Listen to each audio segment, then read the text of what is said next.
I've had some welcome again to It's Time to Heal. Thank you for joining us today. We have a very good meeting for today. I apologize, we had some inconvenience with Zoom, so we had to create a new login. That's why probably we're having a little few people today, but this meeting is being recorded, so we're going to share the link. And we are happy to welcome Dr. Daniel Binus. He's a psychiatrist, and we are happy to have him with us. He practices in Northern California, and we want to thank you, Dr. Binus. I'm not sure if we can connect with you with your video, and here we go. See if we can unmute you. And yes, thank you for joining us, Dr. Binus. Thank you for having me. Good, it's good to have you. And today, even though we are few, again, my apologies because we got some inconvenience with the link. We had to start a new Zoom ID meeting. But I want to let you know we have people from Bangladesh listening to us and people from Indonesia listening, and so we are happy. It's an international meeting, and I know they will be sharing with others the link that we are going to have in YouTube. So today you are bringing a topic that I think affects all of us, and I like the title, making friends with your friends. Making friends with your stress. You know, it's I myself more of a quiet guy. I like to make new friends, but I never thought that my stress could be one of my friends. So I'm looking forward to getting to know one more friend.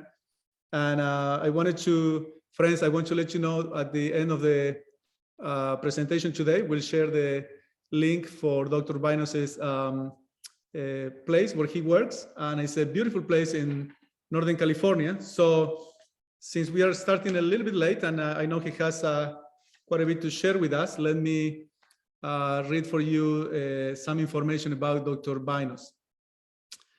Dr. Binus completed his medical training and psychiatry residency at Loma Linda University in California, where he became fascinated by the beauty of the mind. Dr. Binus spent many hours studying the emotional, physical, spiritual, and biological factors that influence mental health. This study made him passionate about treating the cause of mental illness and not just masking the symptoms. Dr. Binus completed a master's degree in public health education and enjoys conducting lectures and workshops on depression and other mental health topics. He also developed a mental health curriculum for the HIV/AIDS orphans of the sub-Saharan Africa, which is currently being implemented in the country of Lesotho. That's very interesting that you have developed that. Very interesting. Dr. Binus believes that proper mental health education can greatly improve the life of people and communities. In March of 2011, Dr. Binus and his wife Melissa moved to Auburn in Northern California and founded Beautiful Minds Medical. And as I was talking with him, I was looking at the website, and I will invite you later, friends, to visit his website. It's a beautiful place, really very nice setting to have this Beautiful Minds medical institution. Since that time, since 2011, the practice has grown to include psychiatry, counseling, transcranial magnetic stimulation therapy, and intensive outpatient care. Dr. Binus is grateful for the opportunity to work with the Auburn community, one beautiful mind at a time. So you have a very nice place and a very good location, and I know people that work with you, and they have shared the beautiful stories, and also on your website you have several testimonies of how people have been helped. So you have a lot of experience. We are very grateful that you are sharing your knowledge with us, and so I would like to give you the time, and we are ready to learn from you. So thank you for being with us. Thank you. So shall I go ahead and share my screen? Yes, you can share your screen, and then the time will be yours.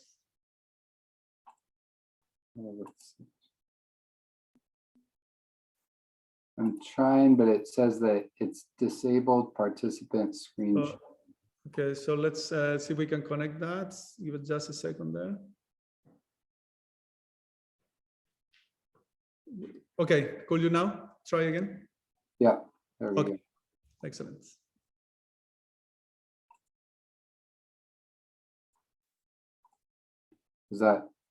Are you seeing my screen? Yes, we are. Okay.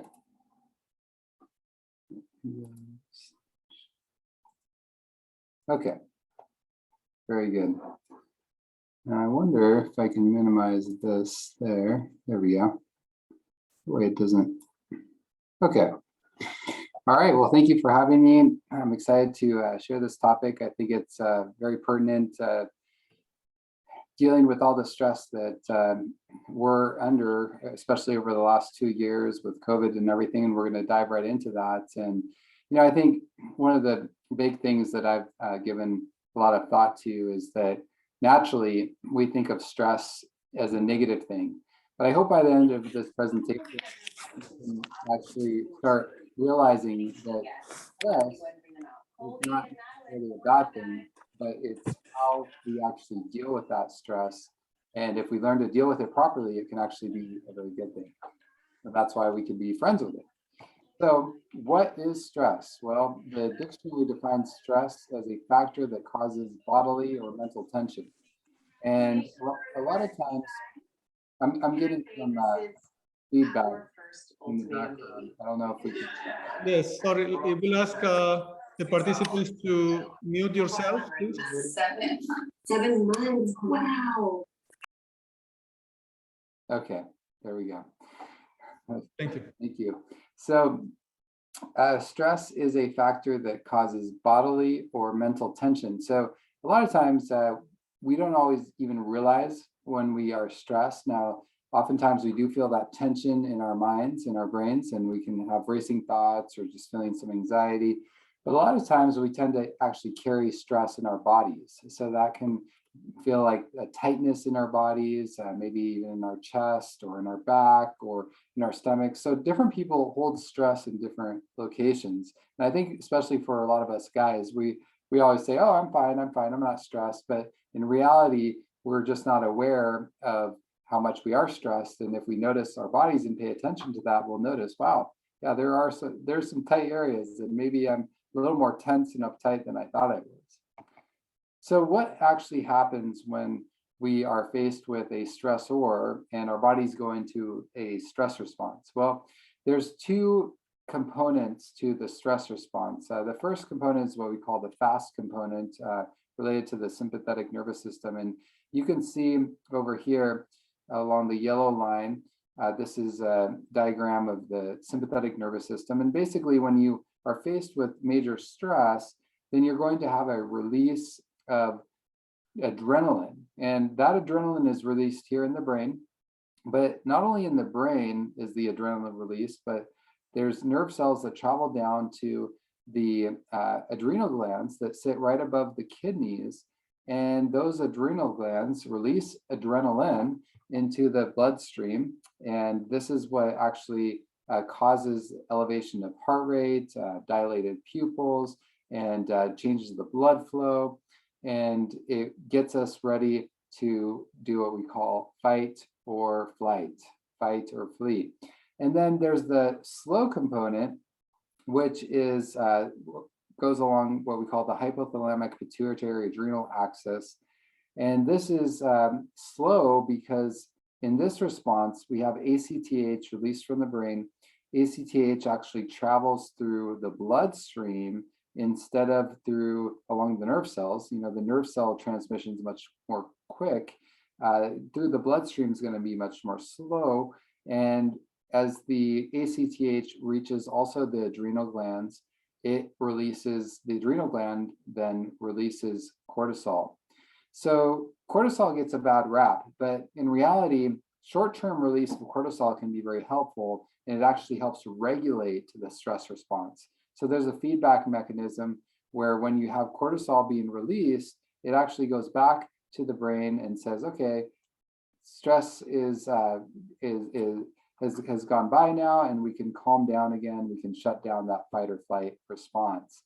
The problem is, and we're going to touch on this, when the cortisol levels remain high over a long period of time, those cortisol levels will actually start to be toxic on the nervous system and also on the physical body. So, do you think we were already stressed even before the pandemic? The answer, you would probably agree, is yes. And actually, researchers have taken a look at this, and they found that these were researchers from Carnegie Mellon, and they analyzed data from 1983, 2006, and 2009.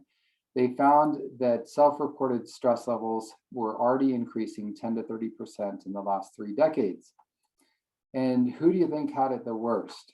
Well, the worst was actually women, young people, and low-income Americans were the most stressed. Now, usually when I do this presentation in a live audience, I should say an in-person audience, I ask, well, why do you think women, as opposed to men, have higher degrees of stress? And almost always people identify correctly that for women, there, especially over the last several decades, there's a shift in expectation where not only have many women entered in the workforce, which is not a bad thing in a lot of ways, but the problem is they also are largely expected to still run the household, to take care of the children. And yeah, sure, the man of the house might help with those things, but oftentimes there's a lot of things on women's plates, and so the stress level can be very high. Young people, and we see the results of this in Generation Z and the millennial generation, especially with mental health outcomes getting significantly worse, especially due to the pandemic. And then low-income Americans also, when we talk about income disparities, when there is a low income and people are living check to check, they're having difficulty meeting ends, that can be really stressful for people. So what do you think stressed people before the pandemic? Well, the significant stressors, the number one stressor is, or was, money. So finances are always stressful for people. And I believe that that's gotten even more stressful here of late with inflation, cost of gas, and different financial stressors that have taken place here. So that continues to be a very significant stressor. Work has also traditionally been a high source of stress. Family responsibilities, 54%, personal health concerns, health problems affecting the family, and the economy. So these are the top stressors that we have seen when it comes to before the pandemic. Now, what about pandemic stress? So if you thought things were stressful before the pandemic, you can only imagine how the stress levels have increased, of course, during the pandemic. And there's many reasons for that. Of course, there's the fear of contracting COVID. There is the political upheaval that we've seen. There's the disagreements among family and friends and how COVID should be handled, and the political disagreements and the polarization, and even the stress of not being able to see people's faces or interact with them as we used to interact with people. So all of these things have really compounded the high levels of stress we had even previously.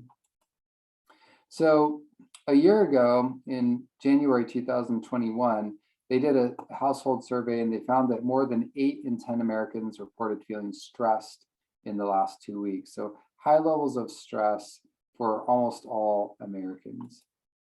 And what were some of the common sources of stress here during the pandemic? Well, and again, remember, this was done January 2021. So the future of our nation, the coronavirus pandemic, political unrest about the country. We had a lot of that going on. Still have some of that, but not as much. The current political climate and the breach of the US Capitol on January 6th.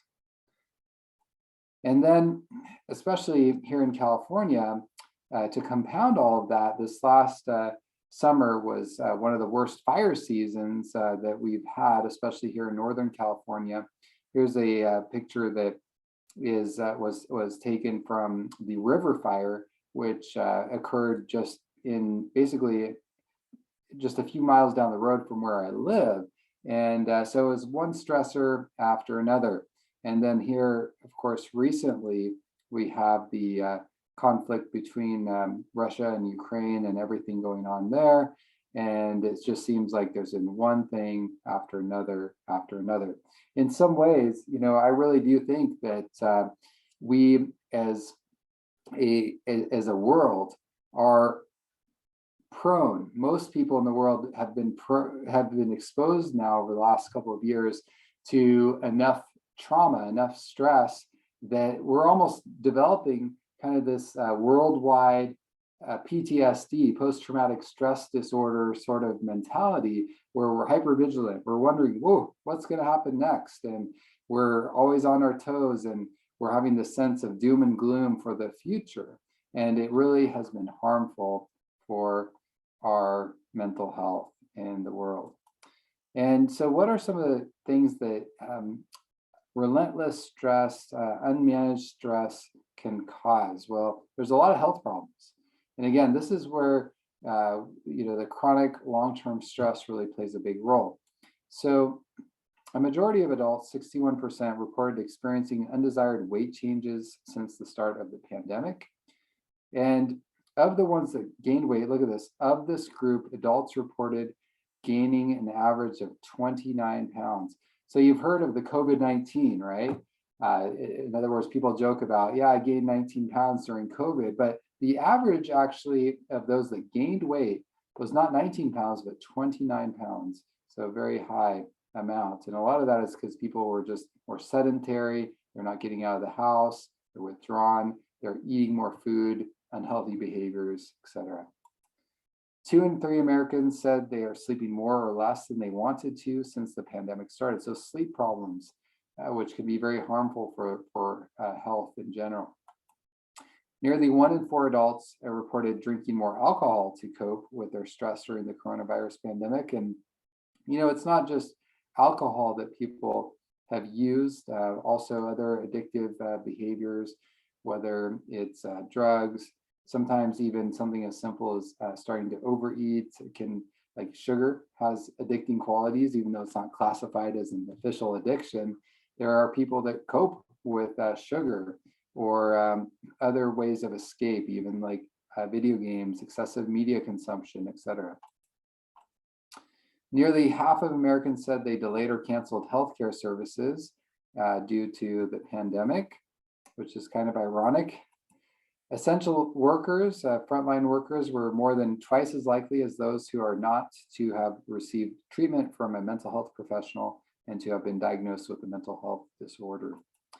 And Generation Z adults, who are the adolescents right now, they were the most likely generation to say that their mental health has worsened compared with before the pandemic. But also Xers and millennials also noticed a spike in their mental health, and boomers and older adults, but especially the younger generation. And there's some very disturbing data that we're seeing. Actually, the Surgeon General in December of this last year released a statement and essentially an advisory saying that we must do something about this mental health crisis. And he wrote that, you know, we need to be careful that we're not creating another epidemic by dealing with the pandemic.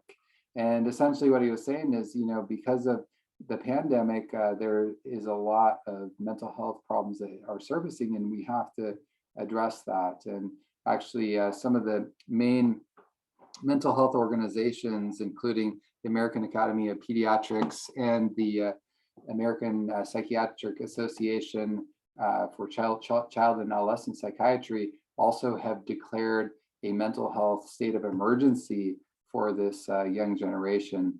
We're seeing an unprecedented level of suicide attempts, psychiatric hospitalizations, etc. So all things that are not good. Now, here we see the results of increasing stress and problems with the pandemic. just in a simple household survey. And the comparison here is they did the same survey in 2019, and then they compared the results with a survey done January 2021. And they wanted to see the percentage of adults that have anxiety or depression symptoms. And so in 2019, before the pandemic, they found that it was about 11%. Look at how high it jumped after the pandemic, 41%. So almost a 400% increase from what we saw before the pandemic. So again, we see that physical health issues, mental health issues significantly on the rise. Now, this is an interesting study that was actually done on people with COVID. It was a study of over 500,000 adults hospitalized with COVID, and they wanted to see what were the main risk factors for getting severely ill from COVID and especially dying from COVID. And so when they looked at the over 500,000 adults, they looked at all sorts of different risk factors like diabetes, heart disease, lung disease, et cetera. And they found that the number one risk factor is obesity. But what was fascinating to me was that the number two highest risk factor for dying from COVID is actually anxiety and fear-related disorders. Anxiety and fear-related disorders. I was amazed by that. I thought, okay, yeah, I can see how it could play a role, but the number two risk factor, even higher than lung disease or heart disease or some of these other risk factors, it really blew me away. And it goes to show how stress affects the whole body, it affects the immune system, and it really makes us vulnerable to dying even from difficult disorders like COVID-19 if we don't learn how to handle it. All right, so I don't want to leave you all stressed and depressed and anxious. So we're going to spend the rest of our time talking about ways to actually address stress, to overcome stress, to make friends with our stress. And I always like to think about treatment of mental health from a holistic standpoint. And so we're going to talk about ways that you can really help your body prepare to be resilient and deal with stress, how you can help your mind and also your spirit. So the first thing we need to talk about is the concept of good stress. We tend to think of stress as a bad thing, like the less stress, the better. I just want to relax, I want to chill, I want to go on the beach, kick back, have my tropical drink and just watch the day go by. But in fact, that is a fallacy, an error of reasoning, because what we find is that people are actually the happiest when they're in the middle of this curve, especially in where we have the optimum stress levels. Why is that? Well, because if we have a certain level of stress, this can actually push us to so this could actually push us to perform and do better. Whereas if we have too little stress, some feedback here. Okay. Hacer la pendeja como que estoy escuchando, pero debe estar interesante, tiene unas escuchadas interesantes, yo los he visto. ¿Ah, sí? Está hablando del estrés. All right, good, thank you. So if we have too little stress, then we're not going to get much done. And a lot of us realize we need deadlines. We need to be pushed a little bit to actually perform well. On the other hand, if we get up here, that's actually where we're performing the best and we're actually the happiest. But then if we get too much stress, then we start getting pushed into exhaustion, anxiety, panic, anger, and eventually breakdown and burnout. So there is that, you want to be in the sweet spot of that curve. The good news is there are actually things that we can do to essentially widen the stress curve so that we can actually handle more stress and the performance will actually increase. So one book that if you really want to read more about the positive aspects of stress that I would highly recommend is called The Upside of Stress by Kelly McGonigal. She's a Stanford health psychologist and lecturer. So it's a great book. And some of the studies that I quote here, I actually was able to find in this book. So one of the things that she writes about in her book and is she actually shares a research study showing that a meaningful life is a stressful life. So from 2005 to 2006, they did a Gallup World Poll where researchers asked more than 125,000 people one question.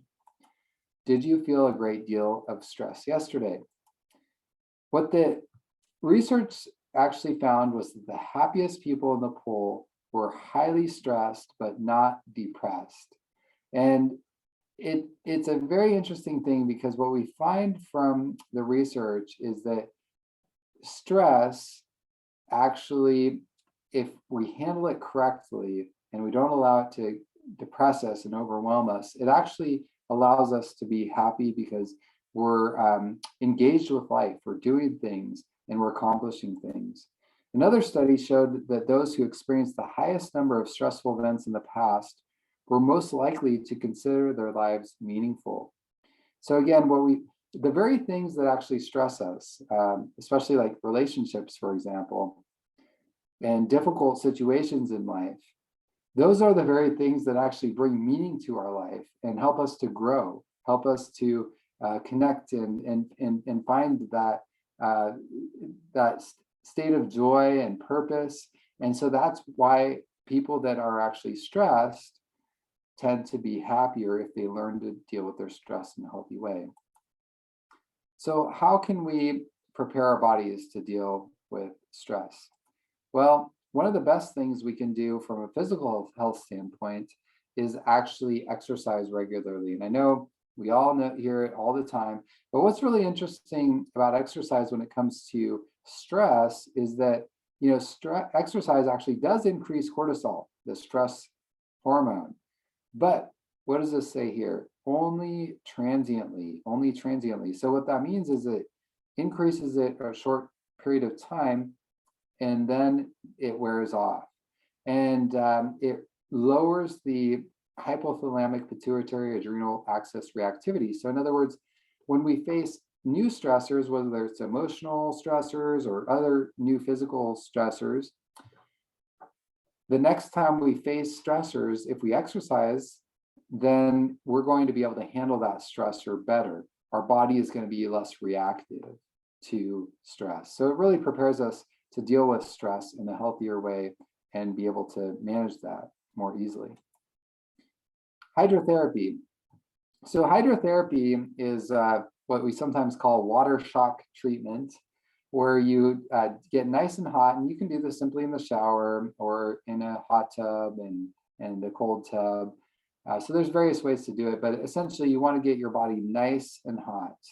Usually what I do, and I do one cycle every morning of this, I get nice and hot for 3 to 5 minutes, and then I turn it on full cold. And so you want to do at least 30 seconds of full on cold, and you can do 30 to 60 seconds. So I usually try to get up, to that 60-second mark.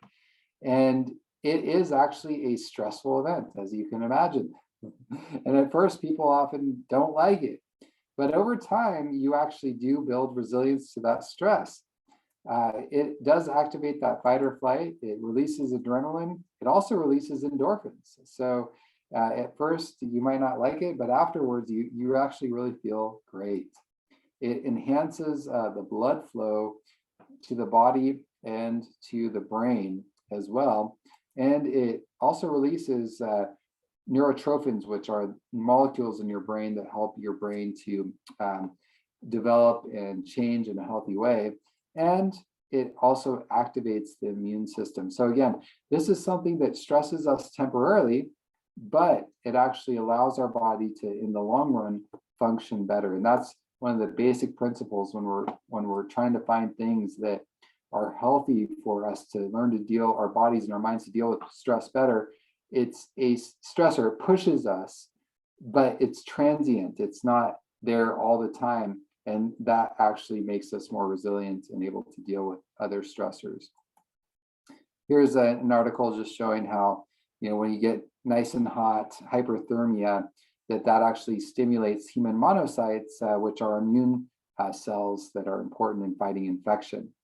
And here's another study talking about how during cold exposure, then you so you have prior heating, exercise, and then cold, that this actually can increase the natural killer cell activity and elevations in circulating IL-6 concentrations. Those are important immune components. So again, it shows how hydrotherapy can really boost the immune system. It's anti-inflammatory. One of the things that I often heard from people that got COVID, and I got COVID myself as well, that when they did hydrotherapy, that was when they really noticed a big turnaround in their symptoms. And I noticed that right away. I was really struggling with a lot of fatigue when I had COVID and everything. But when I did the hydrotherapy, I would feel actually a lot better for several hours afterwards. And that was because my immune system was really boosted by that hydrotherapy. Intermittent fasting is another way to temporarily stress our bodies and our minds, for that matter. But again, in the long term, it actually makes us more resilient to stress. And in order to do that, there's various ways you can do it. The best and simplest way is to do a 2-meal-a-day plan where you're eating breakfast and then lunch, and then fasting about 16 hours a day, ideally. And so when you're doing that fasting state, then your body actually goes into ketosis, and that is again somewhat stressful for the body and the brain to switch to burning a breakdown of the fat cells instead of the glucose. Glucose is preferentially what our bodies and our brains will burn, but we are dual fuel machines. We can switch, to the breakdown of the fat in our bodies into fatty acids, into ketones, and that will actually help us in the long run to become more resilient as well.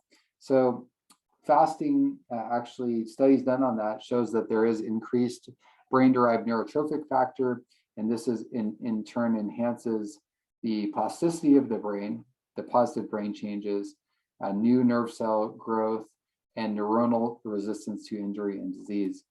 It also likely increases the number of mitochondria in nerve cells. And this is a very interesting thing because mitochondria are the energy powerhouses for our cells.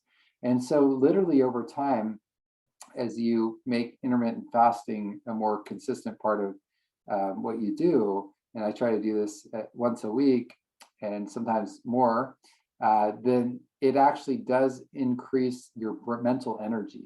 And I've noticed this over time as well. When I first started doing some fasting, I would get more irritable and just edgy when I'd fast.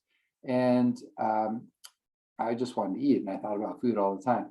But then as I started to make this more of a regular thing for me, I started realizing, wow, I'm no longer having that same degree of irritability, and I'm able to actually handle the stress better. And again, I think that's because of the brain changes, the increase in the mitochondria, etc. It improves learning and memory ability and enhances the ability of nerve cells to repair DNA. And what about rest? Rest is very important.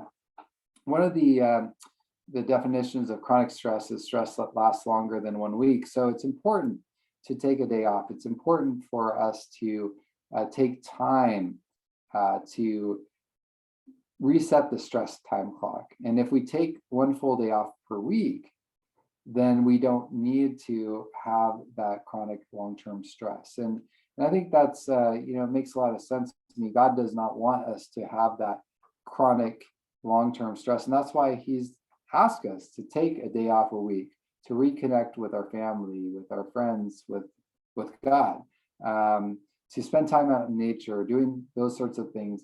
And since I've done that personally, I've noticed that I'm much more easily able to deal with these stressors of the week and actually get more done and be more efficient. Also, it's important not only to get the weekly rest, but also the nightly rest. And so this is actually a handout that we give to our patients oftentimes on what we call sleep hygiene. These are habits that you can do to really improve your ability to sleep.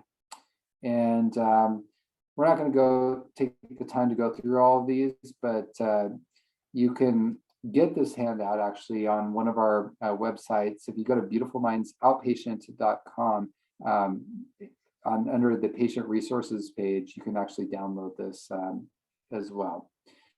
And it is important, especially to try to get some sleep before midnight. So ideally, if you can be sleeping by 10:30, that is ideal, so that you can actually get some of the deeper sleep before midnight, because the sleep quality is better before midnight. And you don't want to eat too late. You don't want to avoid the screens and other stimulating things right before bedtime and that sort of thing. All right, so that is the physical health. We also want to think about what can we do to prepare our minds to deal with stress. So I'll ask you a question. Are roller coasters stressful? And the answer is yes and no. It kind of depends on who you talk to. Some people, they love roller coasters and they're exhilarated and they say, I want to do that again. Other people are like, no way, I'm not getting near that thing again. And so it's interesting. Life is kind of like that. Was the roller coaster ride stressful? Was that situation stressful? Was it difficult? Was it terrible? Well, it really depends on who you ask. It depends on the perspective, right? And so our mindset has a lot to do with stress and how we perceive stress. And this Hans Selye, he was one of the earliest researchers on stress and the effects of stress on people. And he wrote a book actually called Stress Without Distress. And he says adopting the right attitude can convert a negative stress into a positive one. And I really believe that. I think there's so much to be said for that. So one of the things that we really highlight for our patients, and I also try to practice for myself too, is what we call cognitive reappraisal, which has to do with reframing an event in order to change one's emotional response to it. So it's basically saying, yes, I acknowledge that was stressful, but I believe something good can come out of it. And this is what, this is, or maybe even this is what I see that's good, even though it was a difficult situation. So we're basically changing the way we think about something, because there's a lot of stuff that happens to us that we can't change what's happening to us. But what can we change? Well, we can change our response to it, right? And studies show that this is very important in dealing with stress. So there was a study that they did at the Illinois Bell Telephone Company on the impact of stress. And this study actually started in 1975. What was interesting is 6 years later, in 1981, the Telecommunications Competition and Deregulation Act was passed by Congress. And so what this did to companies like the Illinois Bell Telephone Company is it opened it up to competition. Well, that really made it difficult for the company to do as well, and they started struggling more. And within 1 year, half of the workforce was laid off. So they continued to look at the effect of stress on the workforce. And what was really interesting is that they found that some employees crashed and burned while others thrived. So the question was, what made the difference? What made the difference? Well, researchers coined a term called hardiness. And they said hardiness, they defined that as the courage to grow from stress. They said, you know what? Both groups ended up having a lot of stress. That wasn't the issue. It was, do you have courage to grow from stress? So again, it was a lot about the mindset relating to the stress. So I want you to imagine with me, you have a big presentation to give, and it's in front of the company CEO and all of your colleagues, and the whole room is just full of people, and your career could very well depend on this. Well, there was a researcher who asked from Harvard, the School of Business, and they ask people, if you have this big presentation, what should you do? What's the best thing to do in this moment? Try to calm down or try to feel excited? Well, 91% of the people that they asked this question to said, it's best to calm down. You really should calm down. But then the Harvard business professor decided, let's put this to the test. Let's see the results if we actually have people give presentations and try to calm down. And so they had one group that gave presentations and said, I am calm. And the other group said, I am excited. And then there were people that watched them give presentations and they rated them. And what was amazing is that the people that actually told themselves, I am excited, these speakers were rated as more persuasive, confident, and competent. So again, here we see that even though there was a high degree of stress, it wasn't about the stress, it was what was the mentality dealing with the stress? Can you channel that stress into something positive and healthy? And so if we experience stress, it's not as much about, are we stressed or not? It's like, okay, can I channel that into something that is actually going to help me perform better? Now, it is true that if you get too much stress, it is difficult to even think clearly enough to maybe even give a presentation or to do that cognitive reappraisal that we were talking about, that reframing. And so if you are feeling overwhelmed by stress or anxiety, there are grounding techniques that you can do to relax, to help bring down that fight or flight response so that you can engage your cognitive abilities again, and you can be excited but not completely overwhelmed. So one of the best things you can do is breathing. Deep breathing is something that actually helps to calm down that fight or flight response and engages the parasympathetic nervous system. And a simple rule of fives can really help with that. So you can do 5 seconds in, hold the breath for 5 seconds, and then breathe out for 5 seconds. Now, the problem is people will often do 1 or 2 deep breaths, and then they're like, okay, I still don't feel calm. No, you have to do it for at least 2 minutes. And you were talking about, maybe 7, 8 of those cycles where you're doing the deep breathing, and then you'll start to slowly calm down. And that really works very well if you can be patient with the process. And here's a simple, what we call 5, 4, 3, 2, 1 way of grounding. So you can acknowledge 5 things you can see, 4 things that you can touch, 3 things you can hear, 2 things you can smell, 1 thing that you can taste around you. And so these are simple ways and just examples of things that you can do to bring yourself down to the present moment, and where you can be present and grounded rather than being just stuck with all the stress in your head. And another thing that you can do to ground yourself, literally, is to get out into nature. And that is actually one of the best things that we can do for our anxiety and stress levels. And in fact, there's studies that talk about forest bathing and the benefits to the immune system and the benefits to our mental health. Even looking at a nature picture can actually improve our mental health and our mood and our stress levels. Finally, I wanted to touch on things that we can do to prepare our spirit to deal with stress in a healthy way. The number one thing that I really advocate for here is gratitude. There's so much amazing research that talks about how gratitude can improve resilience, lower stress, and boost overall health.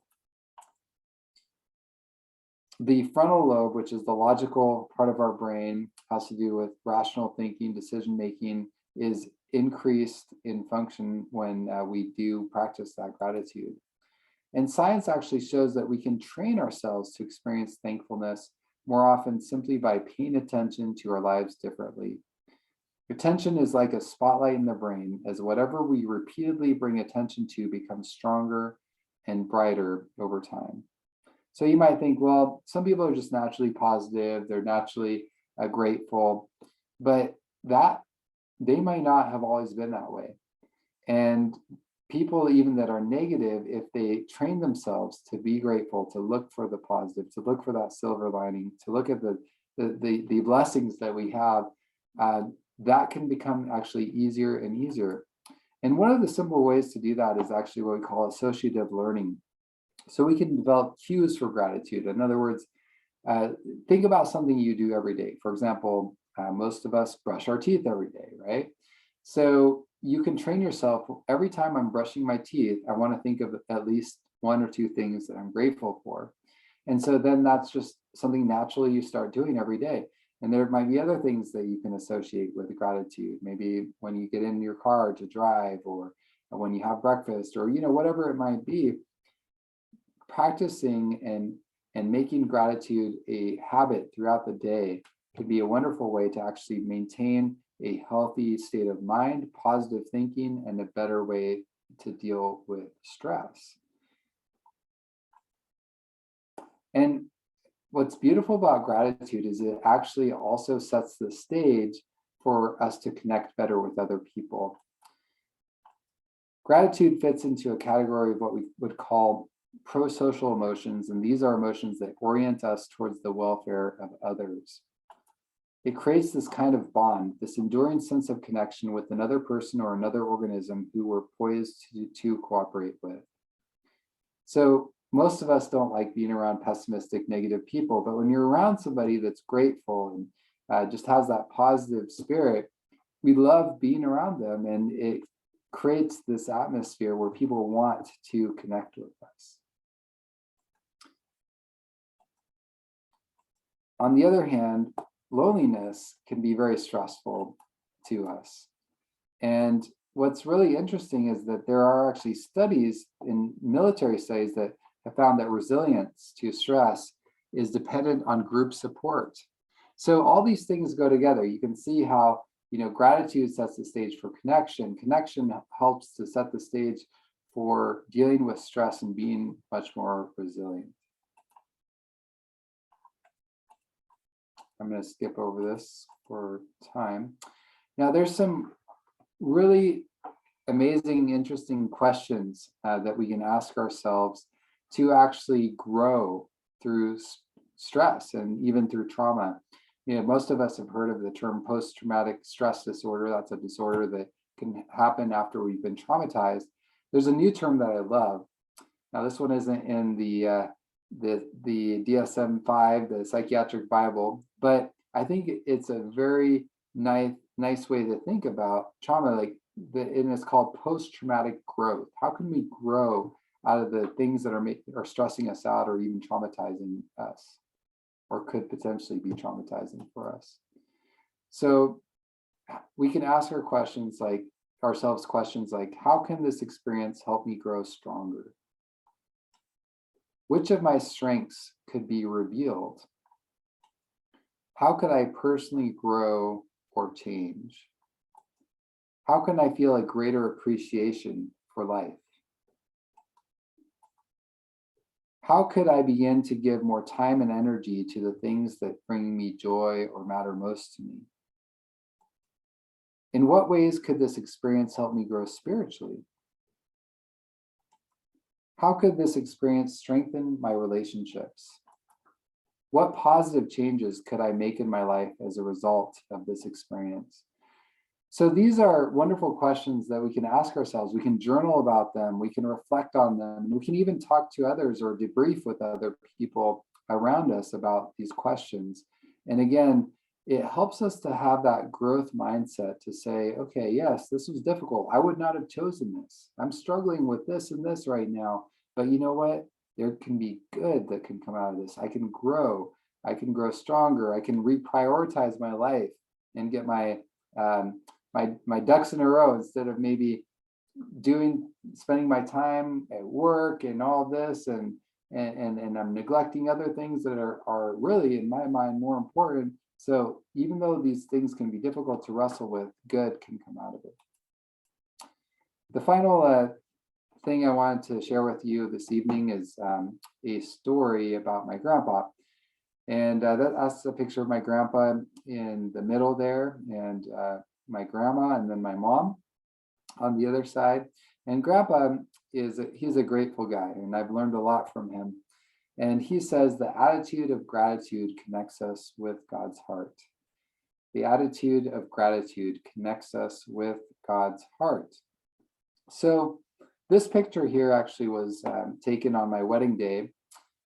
We were married in Maui, or sometimes they say Maui'd, so we were Maui'd in 2009. And Grandma and Grandpa loved Hawaii so much that they decided to stay there a little bit longer. Well, they went to the Big Island, and while they were there, Grandpa was driving down the road, and he got in a pretty bad car accident. He was T-boned, boom.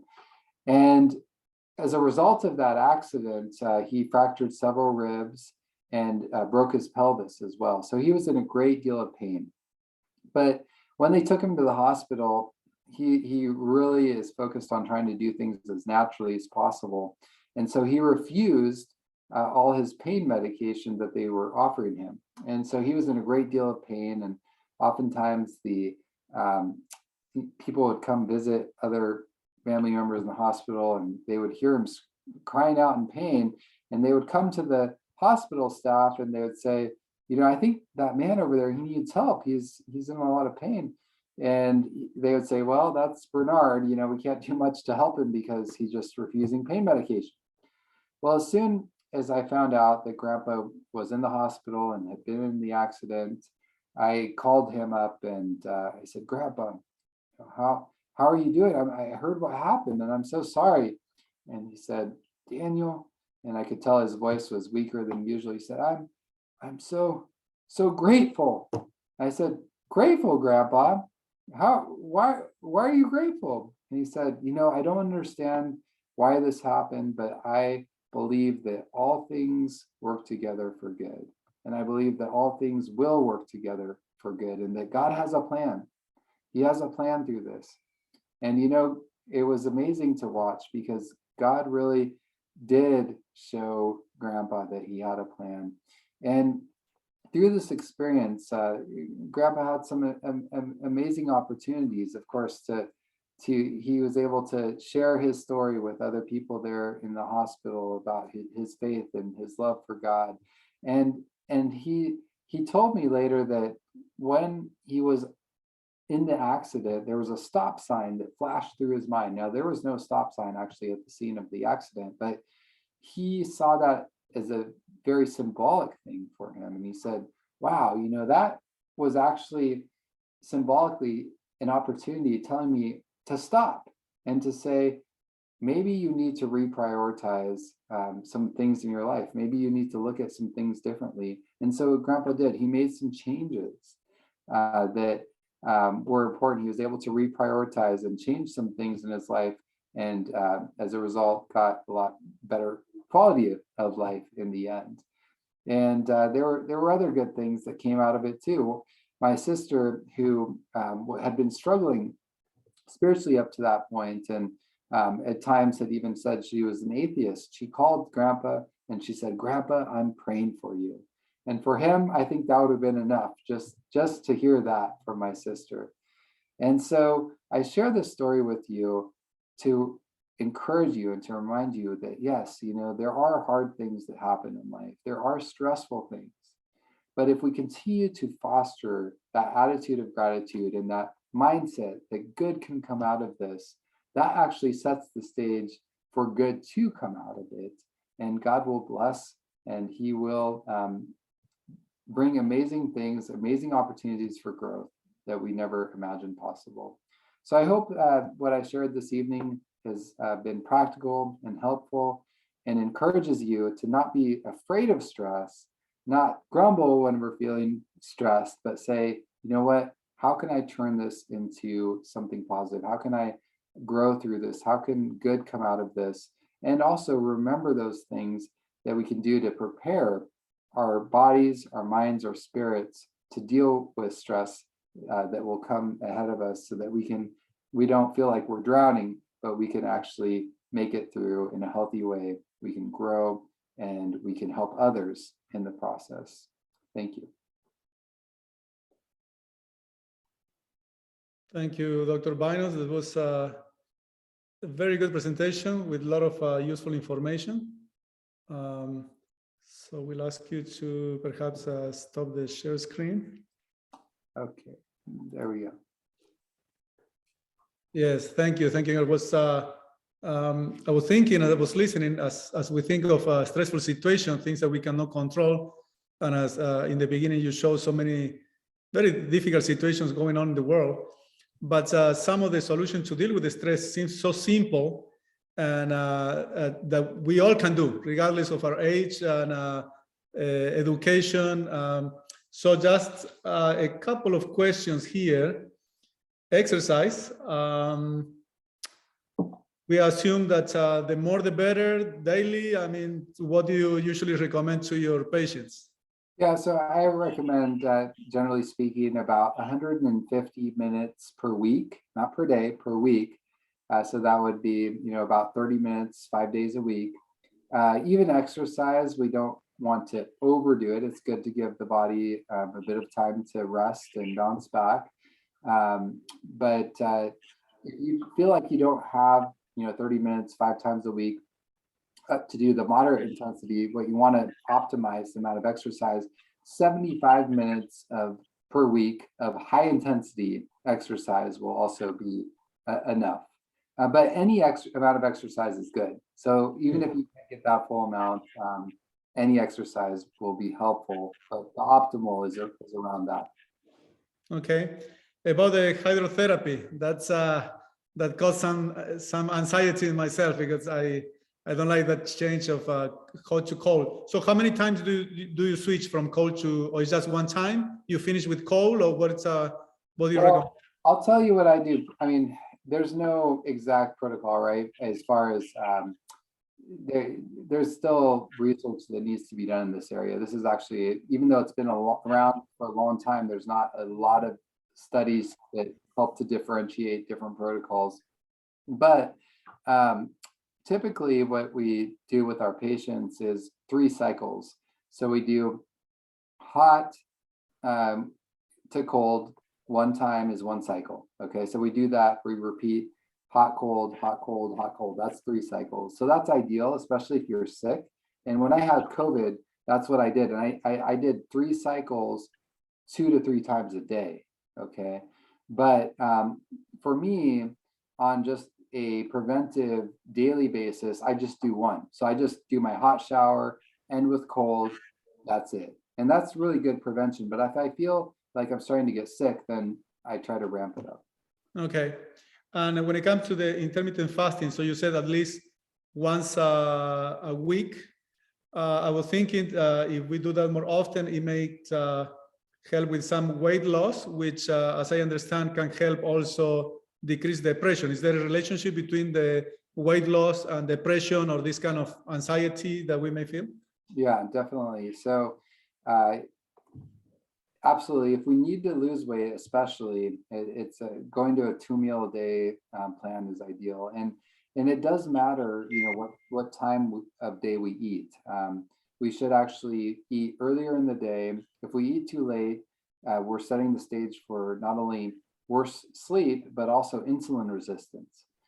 So if we are eating late when the melatonin is starting to be released in our brain, the melatonin will actually make us more insulin resistant.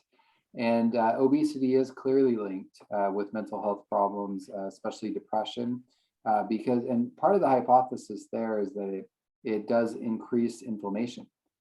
And so when you have more inflammation, that in turn can set the stage for mental health problems, including depression.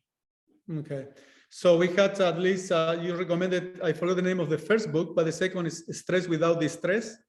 Yeah. And that will help us to maybe help to change our thoughts and to have this kind of different attitude to when. Yeah, you know, the Stress Without Distress, I actually have not read that one. I was just showing that, you know, this Okay. researcher wrote that book, but the upside of stress from Kelly McGonigal, I do recommend that one. I think it's Okay. a helpful resource. Okay. All right. Well, thank you very much again, Doctor, for sharing with us. We are going to share in social media this very interesting presentation and the simple but powerful steps that we can do at home to deal with the stress. So thank you again for being with us, and we want to. You know, Gerardo, can I say one thing real quick? Yes, of course. The website address. So yes, this is one of the website addresses, but we actually have two organizations. Beautiful Minds Medical is the medical practice, but then we also have a nonprofit, Beautiful Minds Wellness.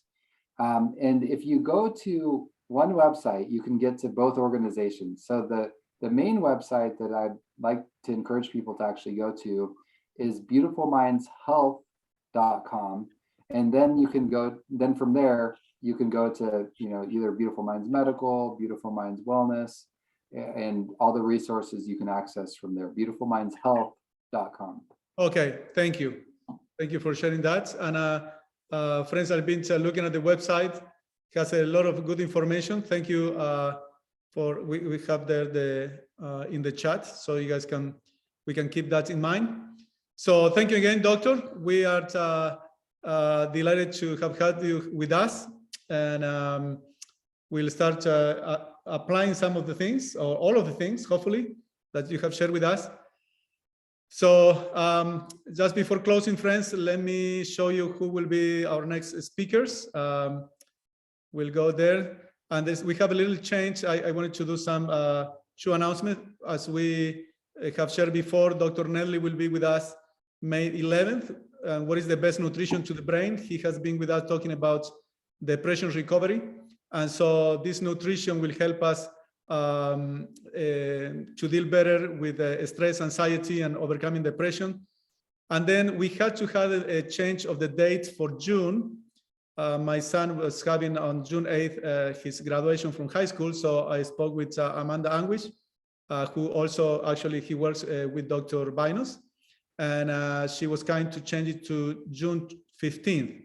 So please, friends, be sure to double check your calendars and mark for June 15th instead of the 8th. And we'll go to the next slide. And also we had to change, and I apologize for this, the Zoom ID. I'm glad that all of you were able to get the announcement. So we have, this will be from now on the new ID and passcode for the monthly meetings. So we have Dr. Nedley coming next month. He works actually very close with Dr. Binus. This recently they had a presentation at the same conference, I believe 1 or 2 weekends ago. So thank you again for joining. We will have the video, the recording available probably in a few days. If you want to text me, is the 909-658-5225. And let me close this with a word of prayer. I know this is getting a little bit late. I appreciate Dr. Binus. I know you have family, probably kids and wife waiting for you. And so thank you for your time. Thank you, friends, for joining us. Please feel free to share the Zoom meeting ID and passcode with your friends. It will be the same for next month. So let's pray with a word of prayer to close with a word of prayer. Our Heavenly Father, we thank you for this opportunity we had to come to learn things that we can do to reduce or how to deal better with the stress that we have in this life, in this world. We thank you for Dr. Binus and the ministry he does and the help he does to his patients. So we ask that you will bless him and his work, and also each of the viewers today and the ones that will watch later in media. Help us all to deal in a better way and a healthier way with our stress. Give us a good night's rest. We ask in Jesus' name, amen. Amen. Thank you. Thank you again, doctor. Thank you again, friends. And we hope to see you next month. Bye-bye now.